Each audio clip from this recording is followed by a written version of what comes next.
Hello guys! Hello Scorpio! Welcome dito sa aking channel Scorpio. Alamin natin kung anong messages, vibration, by energy para sa inyong lahat. Ito ay energy check para sa vibration ng New Moon. Scorpio ngayong February 9, 2024. So ano ba ang mensahe? Ano ba yung energy, vibration na posibleng maramdaman mo or posibleng darating sa'yo? So full moon in Gemini, embrace the flow of life. So sinasabi sir dito ng baraha na kailangan natin, Scorpio, na namnamin kung ano yung nangyayari sa buhay natin. Nasa ang level ka ba ng iyong buhay? Mapa-emosyonal, financial, spiritual. Namnamin mo daw. Sumunod ka lang sa agos ng buhay. Sumunod ka lang sa agos ng biyaya. Or sumunod ka lang sa araw-araw na nangyayari sa buhay mo. Okay? So, wag nating kontrolin. Alisin natin yung control sa sitwasyon. Kasi hindi natin yon makokontrol sa ngayon. So, go with the flow. Embrace the flow of life. Tanggapin natin kung ano yung mga possibilities or mga possible na mangyayari. Manifestation. Diba? So, sinasabi ng baraha sa'yo dito na kailangan mong sumunod sa agos ng buhay. Namnamin kung anong nangyayari sa buhay mo sa ngayon. Malungkot ka, malungkot ka. Masaya ka, masaya. Diba? So, parang ganun. Be true to yourself, be true to your emotion, and be true din sa mga tao sa paligid mo. Ang manifestation mo dito ay sinasabi na kung ano yung hinahanap mo, ay hinahanap ka rin. So, hindi ka dapat masyadong nag-aalala. Diba? Yung iba kasi sa inyo, masyado kayong nag-aalala sa kung ano yung mangyayari kinabukasan, anong mangyayari sa susunod, lalo na sa relationship or sa trabaho. Dito, sinasabi na wag mong kontrolin yung sitwasyon. Hayaan mo kung ano yung dumating sa iyo. Hayaan mo kung ano yung biyaya na pwedeng i-provide sa iyo ng universe, or hayaan mo kung ano yung nakatadhana sa buhay mo. Okay? Okay. Scorpio. Okay, Two of Wands, Zero the Fool, Four of Swords, diba? And Knight of Wands. So, nakikita natin dito, Scorpio, na maraming choices. It's either relationship to, kasi kung nakikita mo to, pwedeng trabaho siya, pwedeng relationship. Plus, may Zero the Fool dito. Tapos, may Knight of Wands. It's confirmation talaga na trabaho or relationship siya. So, ngayong new moon na to, since it's a new beginnings, diba?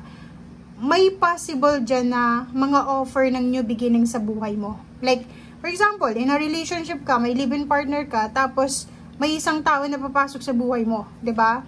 If palagi kang welcome sa mga new beginnings, like may ka-live-in partner ka, may asawa ka, tapos nag-entertain ka pa ng mga third party, parang ganun, talagang may papasok sa buhay mo. Okay? Possible yan. So, if ever ito yung dumating sa'yo, mahihirapan ka. Nandito ka sa Two of Wands. Diba, mahihirapan ka eh. Sobrang confusion kasi itong Two of Wands eh. Hindi mo alam kung ano yung gagawin mo. It's either sumama ka dito sa bagong manliligaw mo or nililigawan mo, or mag-stay ka dito sa current na relationship mo. If ever relationship siya. If trabaho naman siya, may trabaho ka ngayon, may nag-o-offer ng bagong trabaho.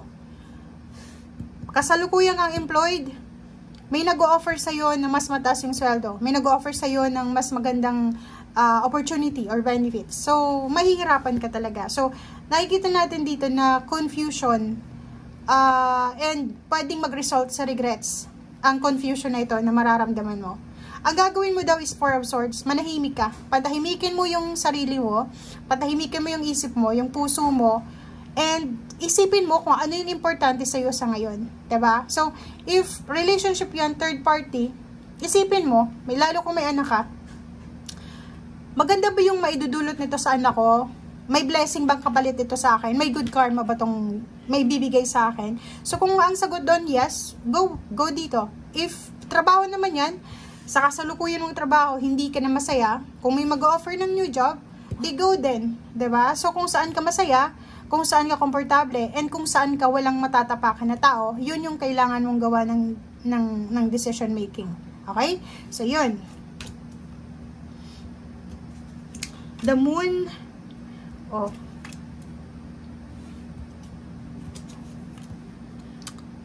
diba? So, isa confirmation talaga. Isa confirmation to ng energy mo, Scorpio. Tingnan mo tong Nine of Swords. Hindi ka makakatulog sa sobrang pag-iisip. Hindi ka makakatulog, sobrang balisa. Balisa, malungkot, umiiyak, depressed, anxiety yung nararamdaman. Nagpa-panic attack din yung iba sa inyo dyan. Kasi, hindi nyo alam hindi nyo alam kung ano yung decision making na gagawin nyo. Nakikita ko sa'yo dito, may damon ka Ang dami-dami mong kinakatakutan. And marami din ikaw na mga unrealistic na goals, unrealistic na dreams, hopes and dreams. So, kung pinapakita mo dito na nakukonfuse ka dahil hindi mo alam kung ano yung gagawin mo, sinasabi ng baraha dito na damon, tas death card, alisin mo daw yung mga unrealistic goals sa buhay mo. So, anong ibig sabihin nun?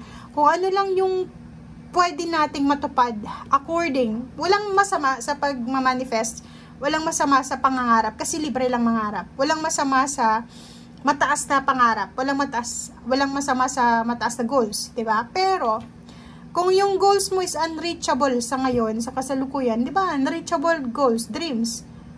And may mas reachable dreams ka dito na available, saan ka pupunta? Doon sa unreachable or sa reachable? 'Di ba? So, maging matalino. Yun yung sinasabi ng baraha dito. Maging matalino ka sa mga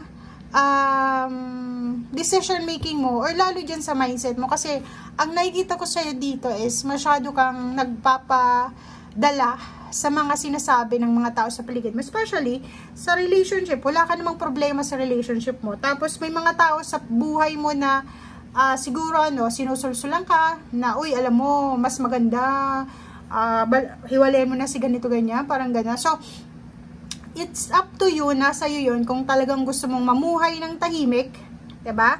Kita mo yun, tahimik, Four of Swords, or gusto mong mamuhay ng magulo. Okay? Kasi bawat gagawin natin sa ngayon, may consequences yan. Pwedeng sa ngayon, nag-enjoy tayo, pero hindi natin alam na may kapalit yan. Diba? Every action may reaction. Every action may result, may outcome. Diba? So yun, Eight of Cups, sinasabi ng baraha sa'yo dito na maraming pagkakataon na lilipat ka ng pwesto ng tindahan mo, kung may tindahan ka, pwesto ng business mo or trabaho. Maraming beses, guys, maraming beses. Parang etong kinalalagyan mo sa ngayon is hindi ito yung, like kung may trabaho ka ngayon, hindi yan yung pinaka last ng lugar kung saan ka magtatrabaho Kasi as your energy, yung pairali natin, talagang hindi ka magiging masaya sa isang lugar lang. Kasi may hinahanap ka may emptiness kang nararamdaman. So, dito sa Eight of Cups na to, sinasabi ng barahan na kung talagang ayaw mo na, relationship man yan or trabaho, ikaw ang magdedesisyon. Walang ibang dapat na involved dito. Okay? Yun lang ang iwasan mo kasi pag may involved dito, like may nagsasabi sa'yo, yung mga mentor ka na, uy, alam mo, dapat hiwalayan mo na, ganyan, ganyan. Uy, lumipat ka ng trabaho, tapos ganun din yung ginawa mo. So, ibig sabihin, wala kang freedom. And kung mag-decide ka man na makipaghiwalay, mag-resign, umalis, lumipat sa ibang trabaho, pag nagkamali ka ng decision making, wala kang ibang sisisihin kundi sarili mo. Kahit yung mga taong nagsasabi sa'yo ngayon ng mga advices, wala na sila sa buhay mo kasi at that moment na nandun ka na sa Nine of Swords, wala na sila Kasi ang mga taong ganyan is naandyan lang yan para sulsulang ka, 'di ba? Pero once na nakuha mo na yung result, lalo na negative result, wala. Mag-aal sa balutan na yan, wala na yan. Wala na yan sa paligid mo kasi wala, nakuha na nila kung anong gusto nila. Gusto lang nila is sirain yung momentum, yung peace of mind mo. So, ang pinapakita sa'yo dito ng barahan na to na sa una, masaya. 'Di ba? Like, relationship, if may relationship ka, may pumasok na third party, sa una masaya. Yun ngayon sinasabi ng barahan na may mga bawal na masarap. 'Di ba? Parang gano'n. May mga pagbabago na masarap sa una. Pero,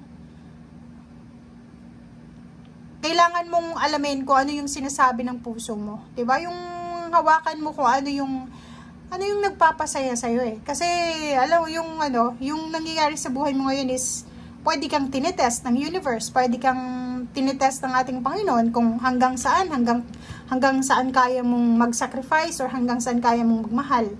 Diba? So, wag tayong magpadalos-dalos. Basta yung sinasabi, embrace mo lang yung flow of life. Wag mong kontrolin. Wag din natin na i-alter yung mga nangyayari sa buhay natin. Wala tayong control eh. Okay? Panginoon ang may control dito sa mundo. Thank you guys. Bye!